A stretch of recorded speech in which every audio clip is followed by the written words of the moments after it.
Hello children, आज हम first chapter how the camel got his hump के question answer करने जा रहे हैं।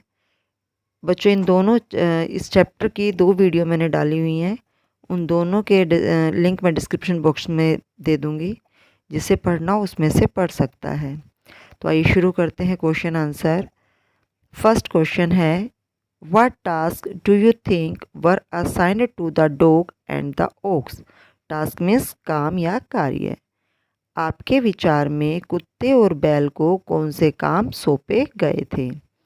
आंसर है, the dog was assigned the task of carrying the sticks and the ox was assigned the task of plugging the field. Plugging होता है हल जोतना या हल चलाना। डॉग को जो काम दिया गया था वो था लकड़ियों को उठाने का काम दिया गया था। And the ox was assigned the task of plugging the fields, और बैल को खेतों में हल चलाने का काम सौंपा गया था। Next question, why did the camel live in the middle of the desert? ऊँट मरुस्थल के बीच में क्यों रहता था? डेजर्ट मीन्स मरुस्थल, लाइव मीन्स रहना। The camel did not want to work at all. ऊँट के काम करने की कोई भी इच्छा नहीं थी, यानी कि बिल्कुल काम करना वो नहीं चाहता था। He lived in the middle of the desert so that man could not reach to him. वह मरुस्थल के बीच में इसलिए रहता था कि कहीं आदमी उस तक पहुंच ना जाए। Third question, what made the dog the horse and the ox very angry? किस बात ने कुत्ते, घोड़े और बैल को बहुत ज़्यादा क्रोधित कर दिया? एंग्री मीन्स क्रोधित होना। The man told the dog, the horse and the ox to work double time to make up for the work not done by the camel. मनुष्य ने कुत्ते, घोड़े और बैल से कहा कि वे ऊँट के काम न करने से होने वाली हानि को दुगने समय काम करके पूरा करें। This made the three very angry.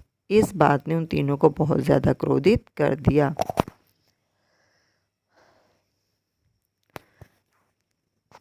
How did the jinn know the horse was complaining against the camel?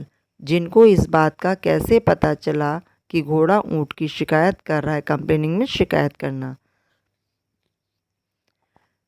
Answer है, the horse mentioned about the long neck and the long legs about the ideal animal.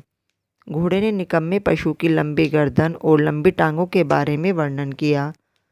Thus the jinn knew that the horse was complaining against the camel. इस प्रकार जिनको पता चला कि घोड़ा ऊँट के बारे में शिकायत कर रहा है। Next question, the camel was looking at his own reflection in the pool. ऊँट पानी के तालाब में अपनी परछाई को देख रहा था, यानी कि तालाब के पानी में वो अपनी परछाई को देख रहा था। What does it suggest to you about the camel? इससे आपको ऊँट के बारे में किस बात का पता चलता है? आंसर है, It shows that the camel loved his beautiful body and was proud of it. इससे पता चलता है कि ऊँट अपने सुंदर शरीर को प्यार करता था और उस पर गर्व करता था। प्राउड मीन्स गर्व करना। द कैमल सैड हम repeatedly, how did it affect him? ऊँट ने बार बार हप शप बोला, इसका उस पर क्या प्रभाव पड़ा? आंसर है, the camel said hump repeatedly. ऊँट ने बार बार हप शप बोला। As a result of this the djinn raised a big hump on his back. और इसका रिजल्ट क्या हुआ कि जिन ने उसकी पीठ के ऊपर एक बड़ा कुबड़ उभार दिया। नेक्स्ट क्वेश्चन है, what according to the djinn was the use of hump? जिनके अनुसार कुबड़ का क्या फ़ायदा था? आंसर है, according to the djinn the hump was useful for the camel. जिनके अनुसार कुबड़ ऊँट के लिए लाभदायक था, यानी कि यूजफुल था। He could store his food in the hump and could work for many days without eating any food. वह कुबड़ में कई दिनों के लिए भोजन इकट्ठा कर सकता था और कई दिनों तक बिना भोजन खाए भी रह सकता था। नेक्स्ट क्वेश्चन है, he has never yet learn to behave. उसने अभी भी सभ्य व्यवहार करना नहीं सीखा है। In the light of this what is the writer's opinion about the camel. Opinion means विचार। इस वाक्य के संदर्भ में ऊँट के बारे में लेखक की क्या विचार है या क्या राय है।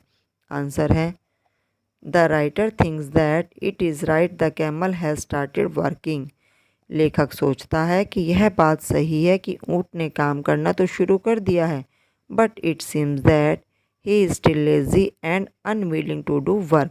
लेजी मीन्स आलसी या सुस्त, और अनविलिंग मीन्स बिना इच्छा के। But it means that he is still lazy and unwilling to do work. परंतु वह अभी भी सुस्त है और बिना इच्छा के ही काम करता है। बच्चों, आई होप आप सबको इन क्वेश्चन आंसर की हिंदी अच्छे से समझ में आ गई होगी। Thank you.